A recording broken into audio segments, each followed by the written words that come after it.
You are all despicable. She is my wife. You will show her respect. My husband? The laugh hit her before the wine did. A woman in diamonds looked Nora Bell up and down, smirked, and tipped her glass just enough for red wine to spill across Nora's faded blue coat.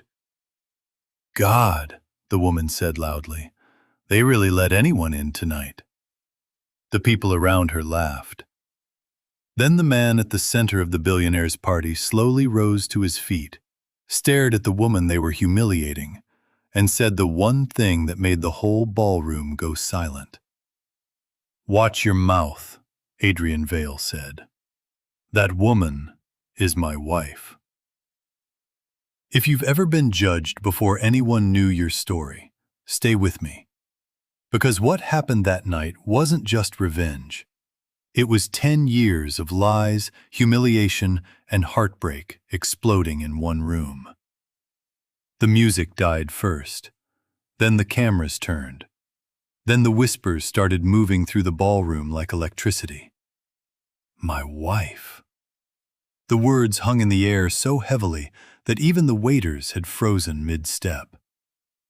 Nora stood there, soaked from the rain outside, wearing shoes with a loose sole and a coat that still smelled faintly like detergent and bus fumes. She had come to that party with one purpose only: to stop the eviction of 43 families living in Birch House. She had not come for Adrian, and she definitely had not come expecting him to claim her in front of half the city. At the head table, under crystal chandeliers and gold light, Adrian Vale looked exactly like the kind of man who belonged in rooms like this. Tailored tuxedo, cold control. The face that showed up on business magazines, charity galas, and the kind of headlines that made people believe money could clean anything. But when he looked at Nora, all that control cracked. Because he knew her. Not as a stranger, not as a scandal, as the woman he had once promised forever. A sharp voice sliced through the silence. "Adrian," said Evelyn Vale, his mother, standing beside the stage with a smile so polished it looked dangerous. "Sit down. This woman is confused." Nora let out a dry laugh. Confused. That was rich. She reached into her coat pocket, pulled out a folded legal notice, and held it up for everyone to see. "I'm not confused," she said. "Your company bought my building this afternoon. By tomorrow morning, every family living there gets thrown out. I came because no one in your offices answered me. No one in your legal department listened. So I thought maybe I should bring it to the only place rich people still pay attention." She looked around the ballroom, the middle of their own party. A murmur swept across the room. Adrian stepped down from the stage and took the paper from her hand. As he read, something changed in his face. It wasn't embarrassment. It wasn't anger. It was alarm. Beside the stage, Damien Vale stood up too quickly. Adrian's half-brother, smooth, calm, dangerous in the way polished men always are. "That's a property management issue," Damien said. "Not something to turn into theater." "Theater?" Nora snapped. "My daughter sleeps in that building." That landed like a bomb. Adrian's eyes flew up to hers. "What did you say?" Nora swallowed, hating that her pulse had suddenly started racing. She had not planned to say that. Not here. Not like this. But now it was out. "My daughter lives there," she said. "So forgive me if I'm not impressed by the shrimp tower." The guests shifted awkwardly. Damien glanced at Evelyn. And Nora caught it. A look, fast, small, guilty. That was the first moment she realized this wasn't just greed. It was planned. Adrian stared at her, his voice lower now. "How old is she?" Nora looked at him for a long second. 9. He didn't blink, didn't move, didn't breathe. 9. He did the math instantly, and the room seemed to tilt under him. Evelyn's face hardened. "That is enough. Security?" "No," Adrian said, and his tone stopped everyone cold. "No one touches her." He turned back to Nora. "Come with me." "I'm not here for a private conversation." "You came because something is wrong," he said. "So tell me exactly how wrong." Nora should have refused. She wanted to refuse, but her phone vibrated in her pocket. A message from Mrs. Vega in apartment 4B. Men outside again. Lila asking when you're coming home. Her heart clenched. 5 minutes, she said. Adrian led her out of the ballroom and into a private library down the hall. The second the door shut, the silence between them became unbearable. No audience, no rich strangers. Just the truth they had both spent 10 years surviving in different ways. Adrian spoke first. "You have a daughter." "You heard me." He looked shaken. "Is she mine?" Nora laughed, but there was no humor in it. "Now you want answers."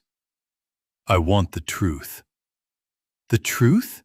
she said, stepping closer. "You lost the right to demand that when you vanished." His head snapped up. "I didn't vanish."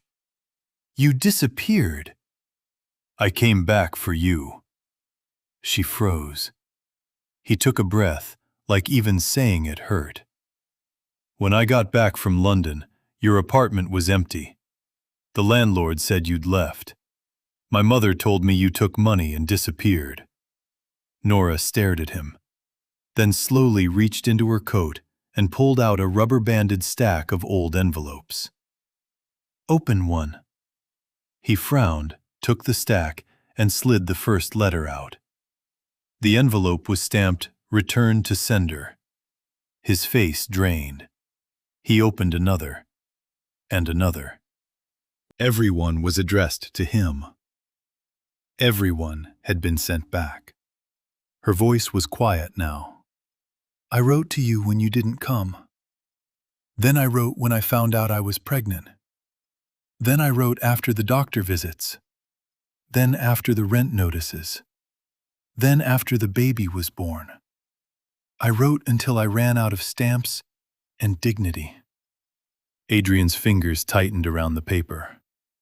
"I never saw these." "I know." He looked up slowly, stunned. "My mother said you signed a statement. Said you wanted money and freedom."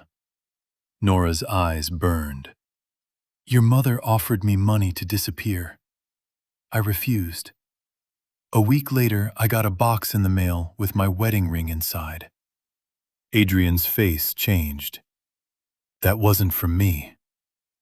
The words hit her harder than she expected. For years, Nora had built her survival around one ugly truth. Adrian had left. She had hated him for it, mourned him for it, buried him for it. But if he hadn't sent the ring, then someone had stolen both sides of the story. Adrian sat down hard in the chair behind him, like the strength had suddenly left his legs. "You were pregnant," he said. Nora crossed her arms tightly, as if holding herself together. "I found out 3 days after you left." His voice cracked. "And you did all of it alone." That question opened a door in her chest she had spent years keeping nailed shut. And suddenly, she was back there. Back in that tiny clinic room with flickering lights and peeling paint. Back on the paper-covered bed while a nurse asked if someone was coming for her. Back to saying yes, even though she knew no one was.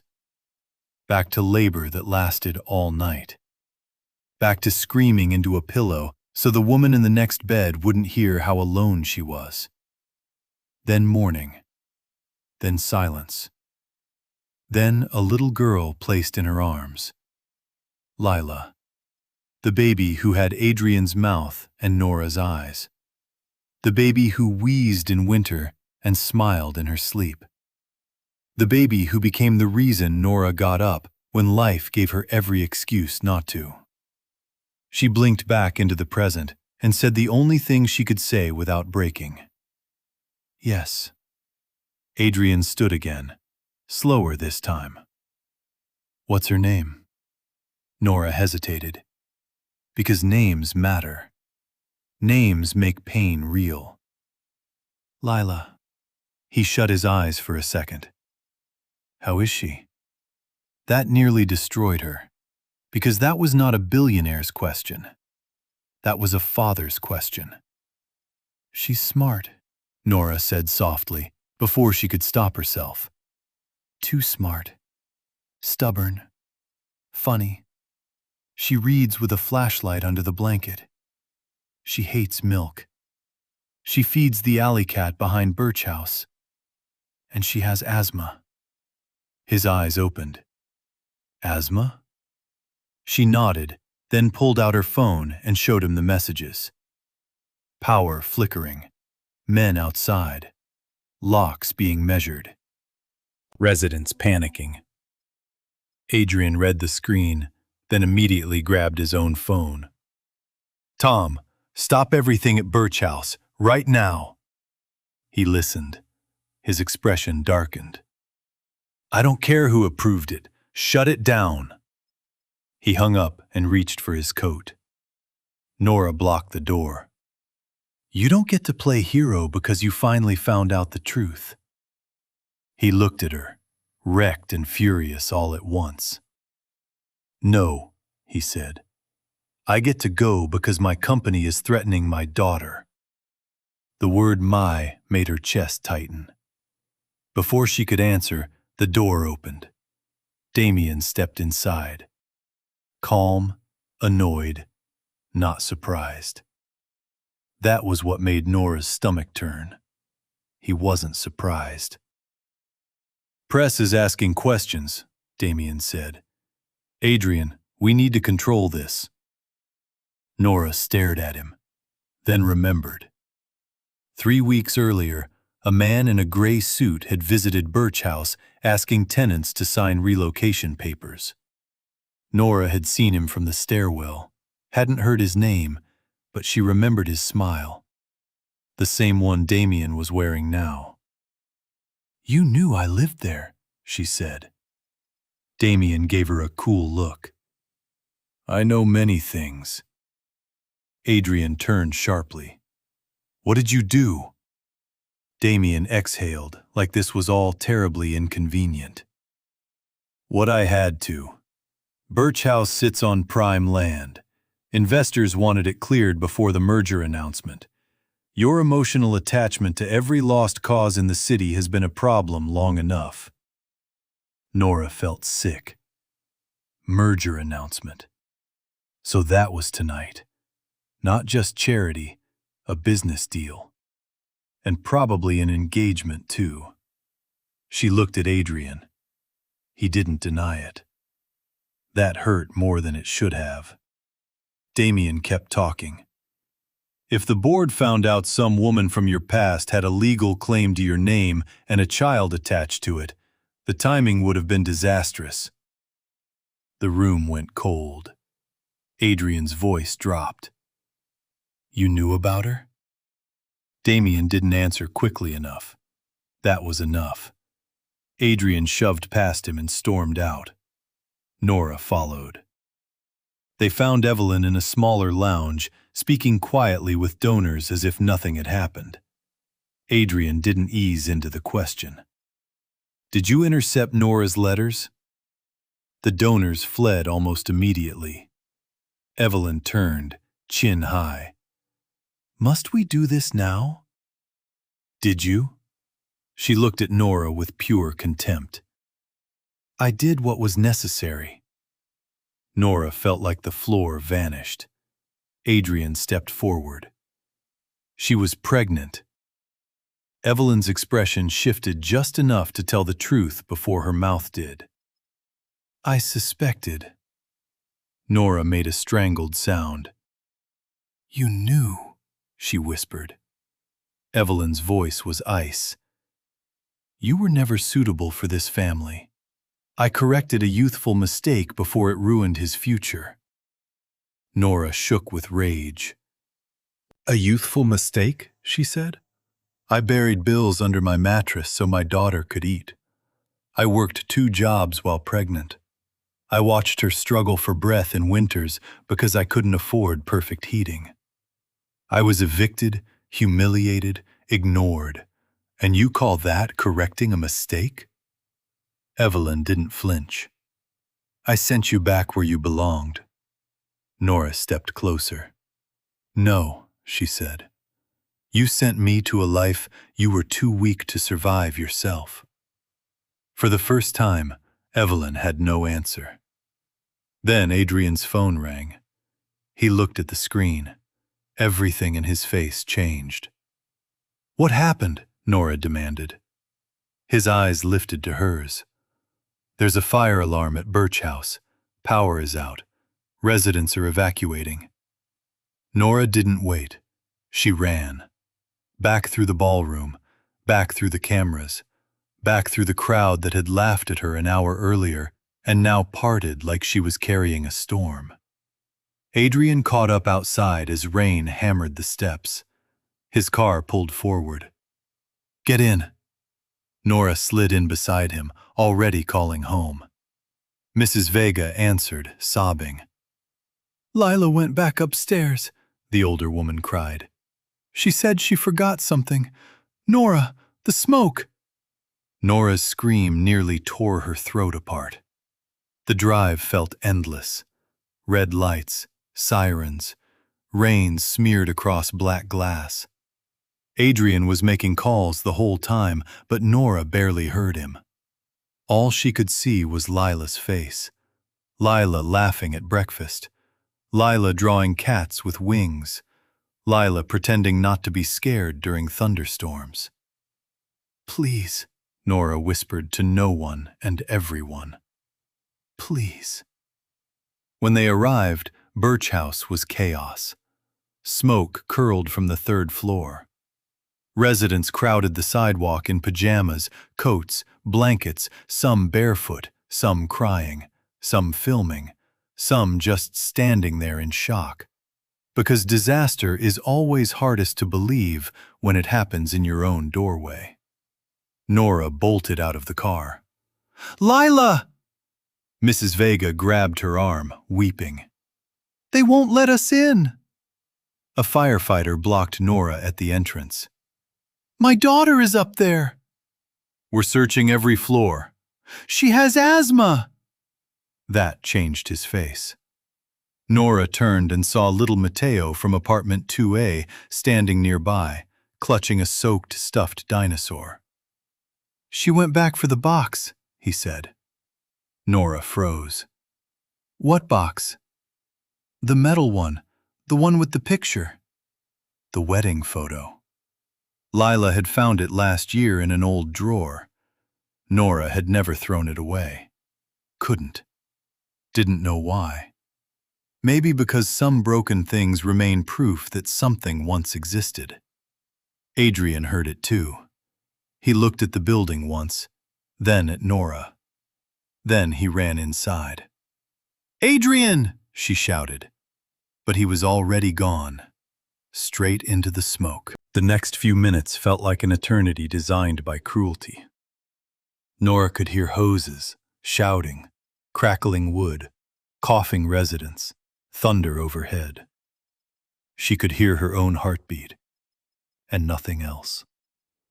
Then a firefighter pointed upward, a 3rd-floor window. A small figure appeared in the smoke. Lila. Nora's whole body gave out for 1 second. Then she screamed her daughter's name so loudly, half the street turned. Lila pressed one hand to the window. And then another figure appeared behind her. Adrian. He smashed the remaining glass and pulled Lila against him as the ladder crew reached up from outside. When they lowered her down, Nora caught her daughter against her chest and almost collapsed. Lila was coughing, trembling, and clutching a blackened tin box. "I got it," she wheezed. Nora kissed her hair again and again. "You scared me so bad." Lila looked up through wet lashes and pointed weakly toward the ladder. "Mom, is that him?" Adrian came down with ash on his face and his sleeve half burned. Nora turned. Lila stared at him with the open, brutal honesty only children have. "The man in the photo," she whispered. "Is that him?" Nora didn't know how to answer. Adrian dropped to one knee in the rain. "Yes," he said. Lila swallowed. "Are you my dad?" Everything stopped. Even the rain felt quieter. Nora's throat closed. Adrian looked straight at Lila, and for the first time all night, the billionaire vanished completely. No polished edges, no image, no power. Just a man looking at the child he had been robbed of knowing. "If you'll let me be," he said. Lila studied him for a long moment. Then she held out the tin box. "Then hold this. It's important." He took it like it was priceless. Maybe it was. Nora laughed through tears she couldn't control. And then Damien arrived, in a black car, under an umbrella. Dry. Too dry. He stepped toward the firefighters with irritation in his voice. "We need people moved off the property line. Liability exposure is already bad." Nora slowly turned. People stared. Tenants, firefighters, neighbors. Adrian rose to his feet. "If those contractor trucks move one more inch," he said, voice flat with fury, "I will make sure every illegal file tied to this building reaches prosecutors by sunrise." Damien scoffed. "You have no case." Another voice cut through the rain. "Yes, he does." Tom, the company's chief legal officer, came running up with a tablet. "I pulled the paper trail. Fraudulent inspection reports, forged clearance signatures, emergency relocation orders stamped under Adrian's approval without authorization." The whole street went still. Damien's expression barely changed. That told Nora everything. He wasn't shocked. He was caught. Adrian took the tablet, skimmed it, then looked at Damien like a man seeing a stranger for the first time. "You endangered families. It was supposed to be empty. There were children in that building." Damien's jaw tightened. "Collateral is unfortunate." That one sentence changed the mood of the whole crowd. You could feel it. The moment people stopped seeing him as a businessman and started seeing exactly what he was. Phones lifted higher. Tenants filmed openly. Reporters who had followed from the gala rushed closer. Evelyn's car arrived seconds later, and when she stepped out and saw the cameras, the scandal became irreversible. Adrian didn't hesitate. "My mother concealed my marriage and intercepted my wife's letters for years," he said loudly enough for every camera to catch it. "My brother authorized a fraudulent eviction and endangered residents of this building. Effective immediately, both are removed from every role I control within Vale Holdings." Damien laughed bitterly. "You don't control enough." Adrian's eyes didn't move. "Fraud changes voting numbers. Arson changes everything." Then he handed the tablet back to Tom. "Call the district attorney." Celeste arrived right behind Evelyn, pale and furious. "Adrian," she said, "do you understand what this does to the Rowan merger?" He turned toward the smoking building, toward the shivering tenants, toward Nora holding their coughing daughter in the rain, then back to Celeste. "Yes," he said, "it kills it." You'd throw away billions for this? He looked at Nora. No, he said. I'd throw it away for what should have mattered in the first place. By morning, the whole city knew.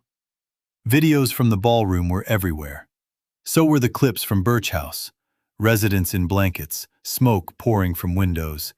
Damien talking about liability while a little girl clung to her mother. Adrian carrying that same girl down from a third-floor fire escape. Public opinion flipped with violent speed. The board launched an emergency investigation. Damien was suspended before noon. By the next day, Evelyn resigned from every foundation seat she had used to decorate her name. For the first time in years, powerful people weren't controlling the story. Survivors were. 3 days later, Adrian stood on the cracked front steps of Birch House and held a press conference. He announced the eviction was canceled. The building would be repaired at company expense, and ownership would be transferred into a protected resident trust so no corporation could quietly circle back in 6 months and try again. A reporter raised her hand. Mr. Vale, one question remains. Is Nora Bell truly your legal wife? Adrian looked straight into the cameras. Yes. The crowd erupted instantly. Another reporter shouted, Then what happens now? Adrian paused, and when he answered, his voice was softer than anyone expected.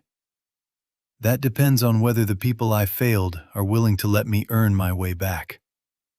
No grand performance, no polished slogan, just that. And maybe that was why it mattered, because it sounded like truth. Weeks passed. The fire damage got repaired. Residents returned upstairs. Contractors disappeared. Fraud charges grew. Damien's name started falling off buildings. Evelyn remained silent. Nora expected Adrian to disappear too. Part of her even waited for it. Trauma does that. It teaches you to expect repetition. But he kept showing up. Not with flowers, not with expensive gifts that asked to be mistaken for apologies. With real things. Inhaler refills when the pharmacy delayed. Repairs for Mrs. Vega's broken heater. Lawyers explaining documents to tenants one by one. Groceries carried up narrow stairs without cameras. A bookshelf he assembled wrong twice before getting it right, while Lila sat cross-legged on the floor, pretending not to enjoy watching him struggle. He listened more than he spoke. And when he apologized, he didn't do it theatrically. He said, I know I missed things I can never get back. That was the sentence Nora couldn't shake, because it meant he understood. Not just the scandal, the cost. One Tuesday, he promised Lila he'd come by after school. At 4:55, she sat by the window pretending to read. At 4:48, he was already outside, holding a bag of art supplies and looking nervous. Lila tried to hide her smile. She failed. Little by little, something impossible started happening. Not healing. Healing is too neat a word. But space began opening where pain had once been packed solid. Months later, Birch House held a rooftop celebration after the final repairs were completed. String lights stretched overhead. Someone burned the rice. Kids ran in circles with paper lanterns. Music cut out every few songs, then returned louder. Nora stood near the edge of the roof looking out over the city. Lila sat on a folding chair beside Adrian, explaining very seriously why his drawing of a cat looked emotionally confused. He laughed. Real laughter. The kind that comes from inside and surprises you on the way out. Then Lila looked at both of them and sighed dramatically. You two are exhausting. Nora raised an eyebrow. Excuse me? Lila hopped down from the chair and stood between them. So I'm asking the question. Adrian smiled carefully. What question? Lila folded her arms. Are you staying? Simple, straight. The kind of question adults spend whole lives avoiding. Adrian looked at Nora before answering, not because he needed permission, because he had finally learned respect. If your mother lets me, he said quietly, I want to stay for the rest of my life. Lila turned to Nora. Well? Nora looked at the city lights for a long moment, at all the towers where decisions got made about people no one bothered to know, at the distance between power and pain, at how close she had come to losing everything because someone rich decided her life was disposable. Then she looked at Adrian, the man she had once loved, the man she had buried, the man who had come back too late, but not too proud to kneel in the wreckage and tell the truth. You don't get the old life back, she said. He nodded immediately. I know. You don't get forgiveness just because you finally showed up. I know. And if you ever disappear again, I won't. She held his gaze, not for romance, for honesty, for proof. Then, slowly, Nora reached for his hand. Not because the pain was gone, not because the past had been repaired, but because some people betray you by choice, and some lose you because evil people lied between two hearts until both gave up. And when the truth finally claws its way back into the light, the hardest thing in the world isn't revenge. It's deciding whether love deserves one more chance to become what it should have been all along. Lila grinned like she had personally negotiated the deal. Then she grabbed both their hands and pulled them closer. Down below, Birch House glowed warm through repaired windows. People laughed. Music played. Someone shouted for more plates. And for the first time in a very long time, Nora didn't feel like a woman standing outside someone else's world, begging to be heard. She felt like the strongest person in it. Because the richest soul at that billionaire's party had never been the man with the empire. It was the poor woman they mocked at the door. The woman who walked into a room built on lies, carrying nothing but the truth, and left with the one thing no amount of money could buy back once it was lost: a family.